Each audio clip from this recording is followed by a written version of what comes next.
इसके पहले हमने सोशियो इकोनॉमिक सर्वे करा करके एक एक जगह का पता कर लिया और पता करने के बाद उन सभी जगहों पर सुविधा देना। और आप जान लीजिए, हम इसमें 2 जगह खुद गए और एक एक जगह देखा जहाँ पर का डेथ हुआ था पहले, तो जा करके देखा तो हमने कहा देखिए ये सब नहीं है। तो इसलिए एक एक चीज़ को देख करके हम क्या बताएं, वो किए हुए हम लोग।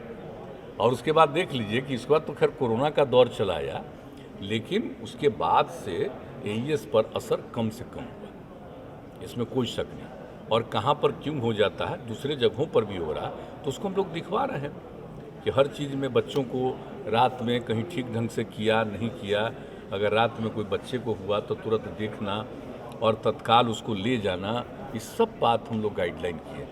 तो मेरे ख्याल से आपसे हम आग्रह करेंगे कि आप दोनों बैठिएगा और बैठ करके एक बार आप लोगों को बता दीजिए क्या निकला है, पूछ रहे हैं हमसे। ये सब कोई मतलब है जी? कौन कितना करते रहता है, कहीं कोई पूजा करते रहता है, कहीं कोई गाते रहता है, ये सब कोई इशू है?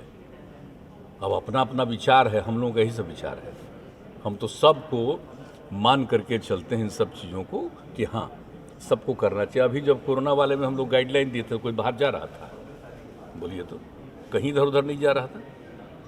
जो भी गाइडलाइन किया गया था तो कोरोना में तो सब मान रहा था। अब पता नहीं किस बात को लेकर के कोई बोलता रहता है। तो इसमें तो हम लोगों के लिए तो सभी लोग हमारे लिए एक समान, और सबको ध्यान रखना चाहिए, अपने ढंग से ध्यान रखना चाहिए।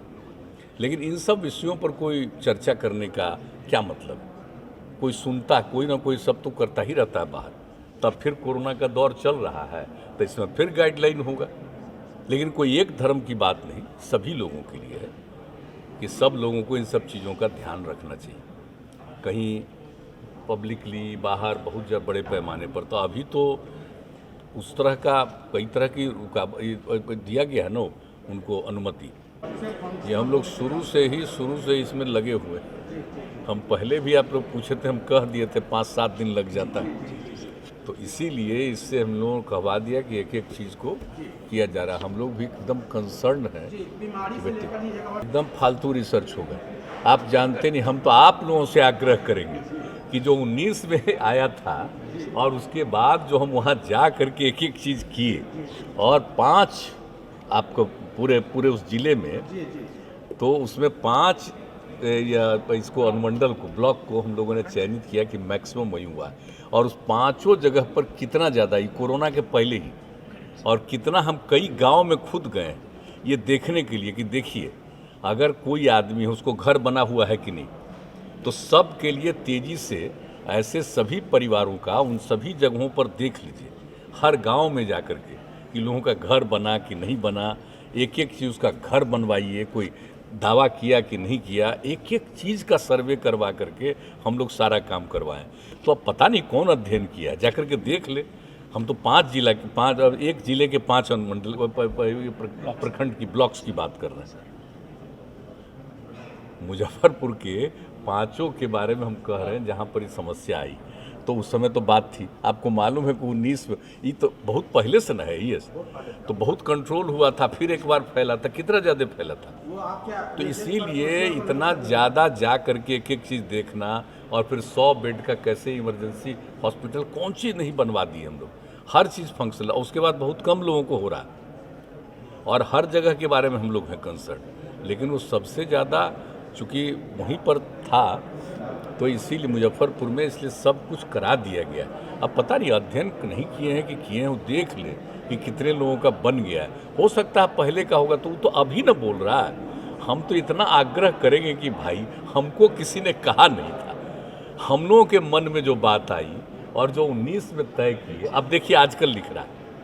हम तो 19 में न कर दिए थे कि ये सब एक एक जगह का करना। अब आज देख लीजिए, तो जो हम करवाए सोशियो इकोनॉमिक्स पूरा का पूरा सर्वे करा करके, अब पूरा 3 तरह का पूरा एक एक चीज़ का करवा करके, इससे पहले हमको देखने को मिला 2009 में हम ट्रैवल कर रहे थे, और उस समय रिपोर्ट आई थी 2009 में कि साहब बिहार का औसत विकास दर 10.5% हुआ है, और कंट्री के अन्य किसी भी राज्यों से सबसे ज़्यादा है।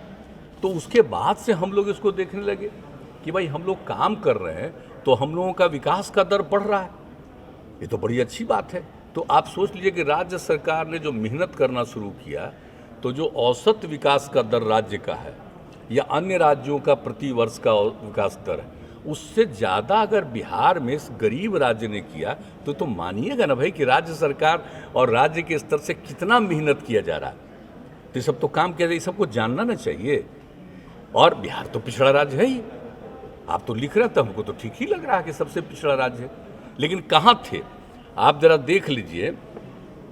कि एक बात और जान लेना आप लोगों को बहुत ज़रूरी है कि जो कुछ भी पहले जितना भी था कि 2004-05 में प्रति व्यक्ति आय वर्तमान मूल्यों पर, उस समय जब हम लोगों को काम करने का मौका मिला, उसमें प्रति व्यक्ति आय बिहार में उस समय था 7,914 रुपया, और 1919-20 तक आते हुए जो काम किया गया बढ़ करके प्रति व्यक्ति आय 50,735 रुपया हो गया। तो आप जरा समझ लीजिए कि कितना राज्य में काम हो रहा है, लेकिन इतना काम होने के बाद भी क्या होगा? काम तो फूक फूक करने की कोशिश हो रही है। आप बताइए, हर घर नल का जल पहुंचा रहे हैं, हर घर तक बिजली पहुंचा रहे हैं, हर घर तक पक्की गली और नाली का निर्माण कर रहे हैं, इतनी सड़कों का निर्माण कर रहे हैं, इतना ज़्यादा लॉ एंड ऑर्डर को ठीक कर रहे हैं, इतना ज़्यादा पहले कितना दंगा फसाद होता था सबको कंट्रोल किया, कितना ज़्यादा महिलाओं का विकास हुआ, कितना ज़्यादा SC ST का और अति पिछड़ों का विकास किया गया, कितना ज़्यादा जो है अल्पसंख्यक समुदाय के लोगों का विकास किया गया, सब के लिए काम किया हम लोगों ने। अब कितना ज़्यादा उत्थान हो रहा है, जो हम बराबर बताते हैं जीविका समूह बनाया, तो जीविका समूह कितना अच्छा बिहार में पहले कुछ नहीं था, बहुत कम था स्वयं सहायता समूह वाला, तो उसमें इतना ज़्यादा हम लोगों ने ये काम किया कि उस समय की जो केंद्र सरकार थी उसने देख करके कहा कि ठीक है, और उसका देश में उन लोगों ने नाम दे दिया आजीविका समूह। अब आप जरा सोच लीजिए, उस समय तो कांग्रेस के नेतृत्व में सरकार थी। तो जो बिहार में बहुत सारे चीज़ों में जो काम हुआ है और उस काम के चलते प्रोग्रेस हो रहा है। अगर आपने अभी तक हमारे चैनल को सब्सक्राइब नहीं किया है तो तमाम और बड़ी खबरों के लिए हमारे चैनल को सब्सक्राइब करें और देखते रहे आंखें न्यूज़ 24, नजर हर खबर पर। क्या आप पत्रकारिता के क्षेत्र में अपना कैरियर बनाना चाहते हैं? तो आज ही royal Ashoka institute of mass communication and journalism में अपनी जगह सुनिश्चित करें। आर्यभट्ट ज्ञान विश्वविद्यालय पटना से मान्यता प्राप्त 100% प्लेसमेंट के साथ royal Ashoka institute of mass communication and journalism नामांकन जारी है। हमारा पता है DS/16 गायत्री मंदिर के समीप, कंकड़ बाग, पटना 8,20,000। आप हमें संपर्क भी कर सकते हैं। हमारा मोबाइल नंबर है 9955456126।